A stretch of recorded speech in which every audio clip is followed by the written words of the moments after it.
FNAF takes place in the real world. By that I mean another version of Earth, but not some fantasy land like Westeros or Middle-earth. But taking place on Earth requires a certain set of logical rules being followed, like gravity and Newton's law. But no series is perfect, and FNAF is no exception. There are multiple instances of logic that just wouldn't happen in our world, or at least they wouldn't, but they still do happen in the world of Five Nights at Freddy's, and those instances are what we're exploring today.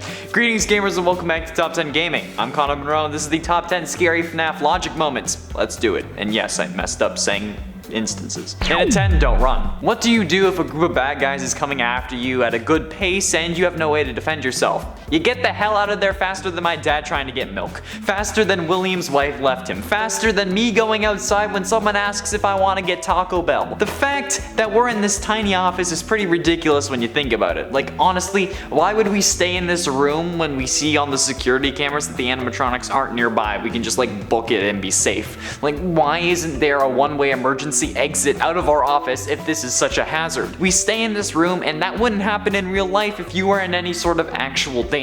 In Game Lab, MatPat's old YouTube Red series, we saw him take on a real FNAF experience. However, when the animatronics were close, he didn't run away, he stayed in the office. Which could be used to say that since we consider that our safe space, we would do the same. But if our life was actually in danger, like mortal danger, we are gonna die danger, we would run like the wind. And not work there for 7 days before getting fired. Then at 9, animatronics. Now, ignoring the whole possession thing, since that still isn't real, I've seen no evidence of it, especially due to intense agony, the whole servos locking up so we need to let them roam free at night thing is complete and utter BS. Firstly, in a world where we can have shape-shifting animatronics and discs that emit such high-frequency sounds that they alter what we see, I'm supposed to believe that a servo motor is going to lock up? Secondly, why do they need to free roam in the first place? They just stand on a stage. A servo motor creates linear or circular motion, which is not the kind of movement the animatronics need. I mean, it could be, but if these are so complex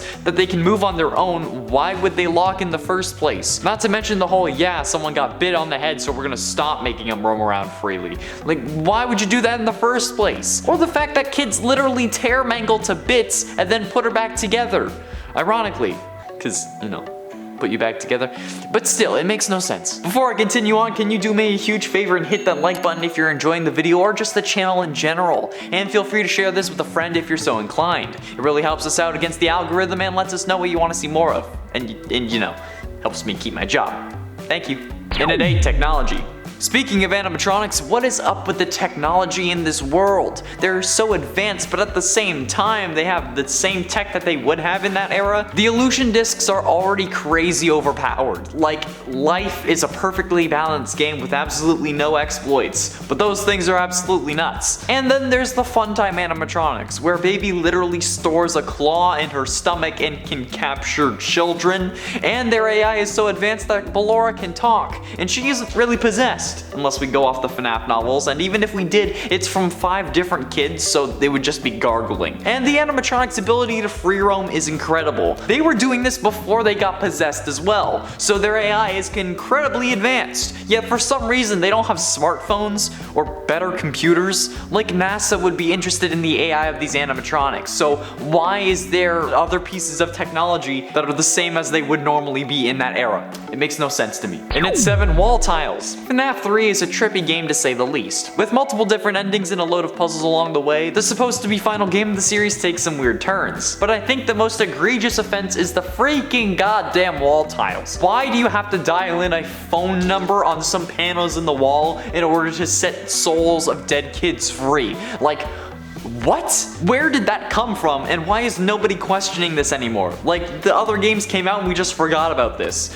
Was it because the series was meant to be a dream but isn't anymore? Like, is it because William had left some weird security pad behind these tiles? Is it not real at all and we're just tripping balls? Because honestly, with the amount of hallucinations and fear we have, not to mention any sleep deprivation that could also be happening, it's entirely plausible that this just isn't real at all, and that these wall tiles, special minigames, and shadow Bonnie action figures we do see are just a result of multiple different issues. That, or it's the reason William started killing, because like, WTF. And at 6, limited power. The original difficulty of this game comes from the fact that you have limited power, at least in FNAF 1. This adds stakes since you can't just keep your doors closed the whole time and you can't just keep the lights on outside. And it's explained to us, and just flat out told to us in the survival logbook, that the building has limited power after 12 AM. Why? That makes no sense. Absolutely none. Why would a building have restricted power after midnight? I've never heard of that before. And unless the franchise owner is extremely cheap and doesn't want more of an electricity bill, there would be no reason to set up a system that cuts you off. Plus, if that's the case, why risk a more costly lawsuit in that case if someone does get hurt or dies because of the limited power? Even if you won and didn't have to pay, you still have to pay the lawyer fees, because by no means would any judge make someone who got injured at work pay for the company's fees. At least I'd hope not. Especially when the game takes place. Halfway through into number 5, FNAF AR. I've said it before and I will say it a million more times. Why is the company sending out animatronics that they know are dangerous? The whole point of FNAF AR is that the company is sending these animatronics to try and rebuild their reputation. Same thing with Help Wanted. But then they see that they're infected with a virus turning them hostile, but instead of recalling them like any normal company, they send out more animatronics, including multiple versions of the killer that caused them to lose their reputation in the first place. They did not think that it was just an older Bonnie model and decided to call it Springtrap. If that was the case, it would be listed in AR as Old Bonnie or Spring Bonnie, not Springtrap. They know exactly what they're doing and nobody has called them out yet. Companies will get in trouble for making a freaking tiny mistake in their game, but this company can get away with just letting people die? That's sus as hell. Purple is sus. And for business deals, the people behind the Fazbear Entertainment Company, whether it be some board of directors or William Afton, aren't the brightest bunch. The ideas are there, but they're not executed well. Why the living hell would hiring someone to make games about the tragedies that took place in your restaurants ever seem like a good idea? That shouldn't have worked in the slightest. The main concept of using a game to make fun of the deaths of kids is already pretty messed up. And while it seems to have worked in the FNAF universe, why did they ever try it? Those events now will never be lost in time. Those games are there forever. And if they're as popular as the games are in our world, there are people who made whole YouTube channels about the series. At least when YouTube comes out. When does YouTube come out in this world? Like, I know one kid said MatPat's line in one of the Fazbear Frights books, and then the book said, as his favorite YouTuber says, but like, when did that story take place? After 2005, or was YouTube around earlier in this timeline? Because if it is, am I still the host on Top 10 Gaming? I kinda wanna be canon in FNAF 2. And at 3, business expansion. When a company undergoes a tragedy like 5 missing children, you can usually assume that they're either going under or will never be the same. This would go for any company, but especially a company directed at kids. Like, if Chuck E. Cheese actually had this happen, nobody would be taking their kids there. But for some reason, Freddy Fazbear's Pizza has not only been able to keep their doors open, but make them bigger, opening an entire shopping mall based on their characters. What the, like, how the actual hell did this happen? From having to shut down at the end of basically every FNAF game, to opening an entire mall-sized pizzaplex that has even more opportunities for your kids to get lost in?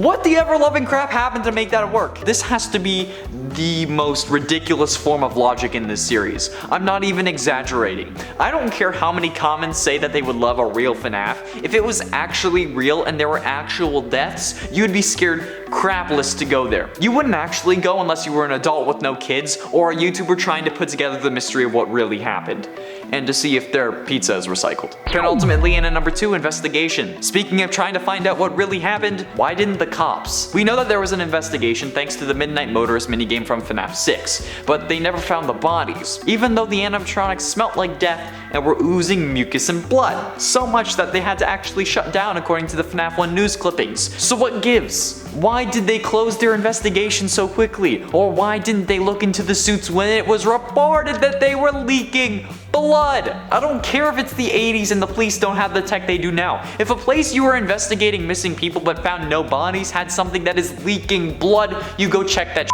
out. You don't just leave it behind and say, that can't be related. Who the hell thinks like that? It's so disgusting to me, and honestly, even though it's a game that has to have a reason to continue, they should have done more. I get that if they had found the bodies, we wouldn't have gotten so many games, but sometimes it's quality over quantity. Guess they had to meet their arrest quota for the month or something, so they just dropped this case like it was cold. Finally, in at number 1, doors! You knew this was going to be on the list. I hate the goddamn mother-loving doors in this game. Why do they open when the power is out? That makes no sense. Even if it's an electromagnet, like everyone keeps saying in the comments whenever I bring this up, those require power to turn on. So if anything, it would be costing power to keep the doors open rather than closed. Gravity doesn't work in reverse. If the magnet is off, the door would just fall down. I get that it's supposed to be for gameplay purposes, but what in this universe makes this make sense? There is no conceivable way that these doors should be working in that way, but they do. They do, and it makes me mad.